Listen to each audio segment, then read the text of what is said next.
It's the Commodores on 2NURFM, 23 away from 12. Now, I always get excited when Chit Chat comes into the station, also known as Glenn Dormand. Glenn, welcome back. Oh, I'm so happy to be here. You know, last time you were here, it was so funny because we had a couple of police officers coming in afterwards, and one came in and he goes to me, I just saw Chit Chat from Machine Gun Fellatio. I remember seeing him at Bar on the Hills and, you know, big day outs and home bakes or whatever else. And I said, I know, right? He was pumped. That was funny. He came up to me, I remember, because I was there, and he just sort of came at me, and when he got a big burly copper coming at you, I'm thinking, what have I done now? Oh, and he wanted to shake my hand. I was like, oh, that's good. I'll happily do that, officer. Yes. Lucky he was quite young, because you probably have had interactions with some of the older officers back in the day, I'd imagine. We did, many times. Vice Squad especially. Oh, my gosh. Look, before we get into stories of our town, I have to ask you, because you know I'm a bit of a fan and I do a bit of Facebook stalking. Yeah.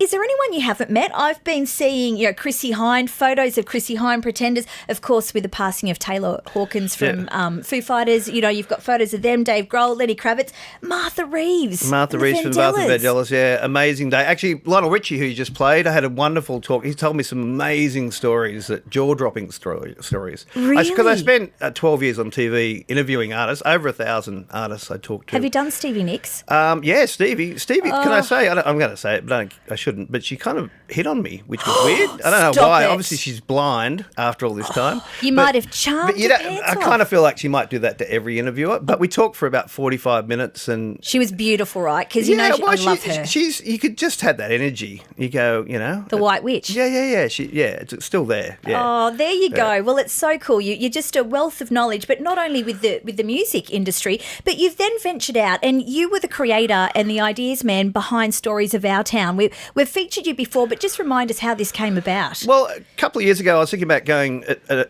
in my elderly years, doing uni to try and become a film director. And then I went, oh, bugger that, I'll just go and make films.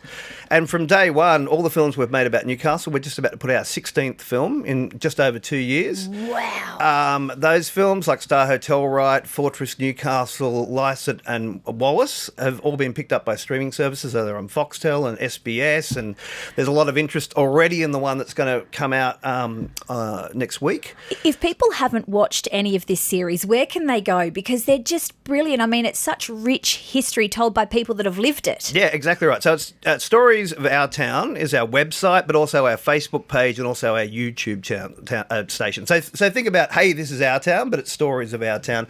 And we give all the films away. And it's been amazing. Like the Fortress Newcastle response has been incredible. I mean, Foxtel picked that up for Anzac Day.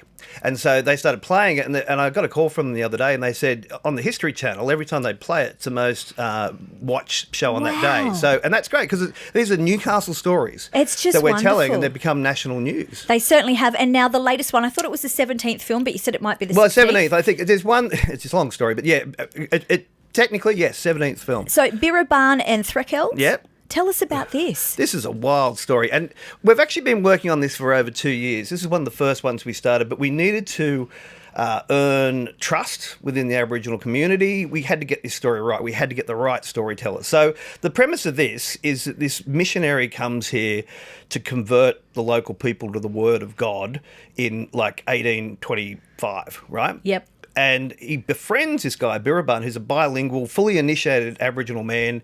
He starts translating for them because unlike most missionaries, and there's the history of Indigenous people and missionaries is awful, this is actually a feel-good story because what happens is Threkeld decides he wants to translate the Bible into the local language, right? Okay. So he transcribes 2 books of the Bible, like Luke and I think, anyway, 2 of them, and Birrabarn helps him. But see, after that, awful things to happen to our local community. The language is lost. Now this work is being used to bring the language back. And they strike a friendship. Yeah, they start this friendship. They're such good mates. In fact, Aboriginal people aren't allowed to, at this stage, represent themselves in court because they're not baptised because of white men. Drives me crazy. But anyway, so Threkeld and Birrabarn would actually go to court and represent Aboriginal people, and they did so much good. Threkeld was an advocate. He was the first civil rights activist in Australia. Wow. By probably 150 years. So, for instance, he was actually calling the Europeans invaders in 1827 in letters to the authorities, calling them invaders, which is,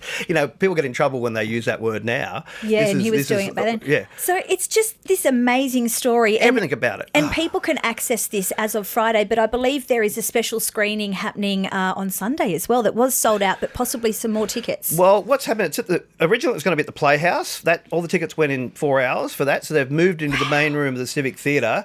The response is incredible. It's the start of NAIDOC week. It's at 2 o'clock on Sunday. If you get onto the Civic Theatre, there may be some seats. They had to reissue some more, and it's up, the dress circle upstairs. They're really great seats. But we want to get everyone there because we just want to share this story. And then next Friday, we'll release it onto our YouTube, Facebook website. We give it away. If you want to find out about all this, please follow us on Stories of Our Town Facebook. Yep. Please follow us on Facebook, Stories of Our Town, or just hook onto our YouTube channel and subscribe to that because you'll always get alerted when the new films come out. That's awesome. Well, Glenn, we're running out of time, but I know you've played it to the What We Call Descendants. It's received just fantastic reviews, a great response. So I could have cried. I could have cried. It. The response from them was finally someone's telling the story right, and that was meant, We can't wait after all the work. Thank you so much. So Stories of Our Town. 2NURFM, a broadcast service of the University of Newcastle.